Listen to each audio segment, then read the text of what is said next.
Hi, it's me again with CorelDraw tips and tricks. This is part two, and if you didn't watch part one, you might want to watch it.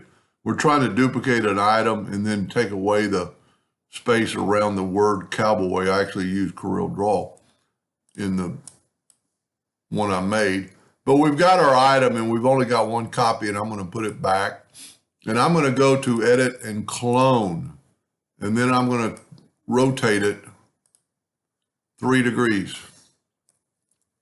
So this is our clone curve. This is our control curve. So now I'm going to take this one, which is our duplicate or our clone of that. I'm going to, instead of duplicating, I'm going to go to workspace, or excuse me, Dockers, transform. And we've already got 2. We need 120, so I'm going to go 118 at 3 degrees. Takes just a second because Corel's having to do that. So now we need to find out which one is our clone. And that one is our clone curve. This one is our control curve. And if you can see now, we're going to take it and get the shape tool. And like he said, this is, like I always say, this is doing it in real time. But if you look, I move that line, it moves all the lines. So if we go here, you can add a node and put a little twist to it, and it'll put a twist to all of them. And we could actually go here, put a little twist to it.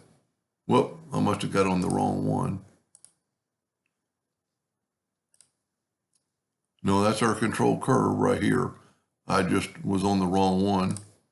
So, and it's confusing because it's not this item that is our item, it's this item. So we could take this and move it out, and you can see it's moving all of them at the same. So we could take this and put quite a bit of a curve to it, and it'll put it to all of them. Then we could go here and put a little curve, and I've really got it not looking too good, but you can see what you can do. You would never want to do that. And you could also right click on that and turn it into a cusp. And by doing that node becomes a cusp, and you can just move one handle. Of course, I'm making it worse and worse, but you can see what I'm talking about. And we could put that one back.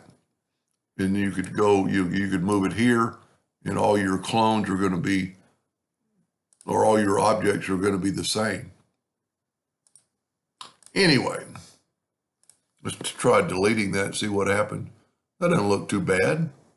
We need a little bit more curve probably to this, and actually a little bit more curve to this one to make it kind of having a little trouble here, making it look like the regular one.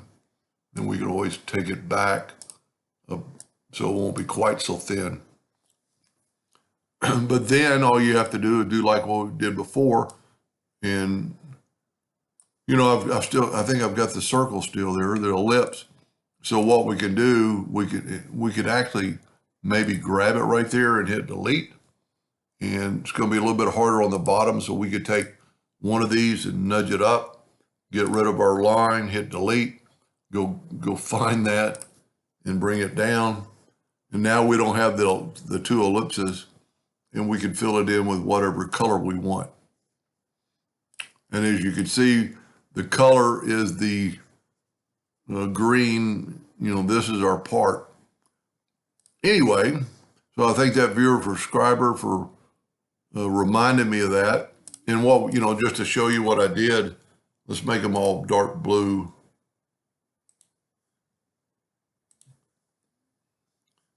Well, that's doing the line.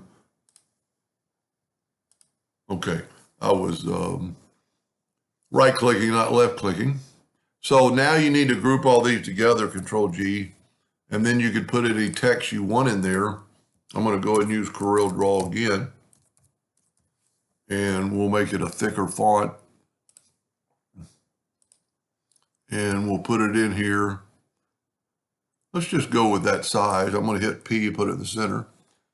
I'm going to go ahead and grab this and hit P to make sure it is. Now this thing is less than, a little bit more than 9, so we can set our nudge factor on 10.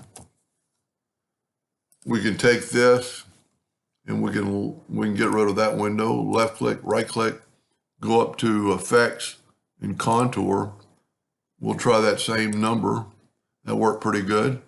Go up to object, break contour apart, and then you can grab the black, which is probably the easiest. Go ahead and make it black.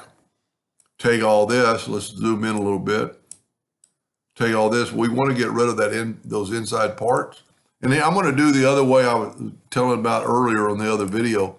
You could do this right here. You could make a box, fill that in, and let's nudge that up. And you can see now we can fill that in and move it down and over. And that's our total outside. We didn't have to delete those inner parts because now they're gone. And you can see that it's on top. So we're going to select all of it and go up to back minus front. And there you have it. And now we can move CorelDraw back into the spot. And it looks like it's going around the object. And of course, you can always grab your blue again and make it black by right-clicking black. Anyway, I hope that helped a little bit. Thank you for watching.